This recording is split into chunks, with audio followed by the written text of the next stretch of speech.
तर एक महत्त्वाची दृश्य आता आपण बघतोय। पंतप्रधान नरेंद्र मोदी हे लालकृष्ण अडवाणी यांची भेट घेण्यासाठी त्यांच्या निवासस्थानी आता गेले आहेत। लालकृष्ण अडवाणी यांची भेट घेत आहेत नरेंद्र मोदी, त्यांचे आशीर्वाद घेत आहेत। यापूर्वी भारतरत्न त्यांना प्रदान करताना नरेंद्र मोदी यांनी लालकृष्ण अडवाणी यांची त्यांच्या निवासस्थानी भेट घेत त्यांचं अभिनंदन केलं होतं आणि त्यांना भारतरत्न दिलं होतं। आणि आता पंतप्रधान मोदी अडवाणींच्या भेटीला त्यांच्या निवासस्थानी पोहोचलेले आहेत। एनडीएचं सरकार आता स्थापन होत आहे।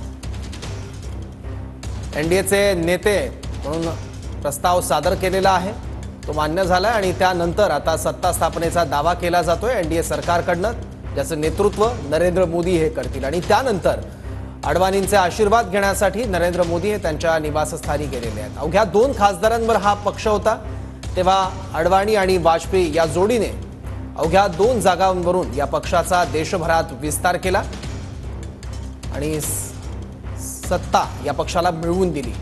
त्यामुळे महत्त्वाचे नेते भाजपचे लालकृष्ण अडवाणी त्यांचे आशीर्वाद घेण्यासाठी मोदी आता त्यांच्या निवासस्थानी पोहोचलेले आहेत। आता त्यांच्यासोबत लालकृष्ण अडवाणी यांच्यासोबत त्यांच्या कन्या देखील उपस्थित आहेत।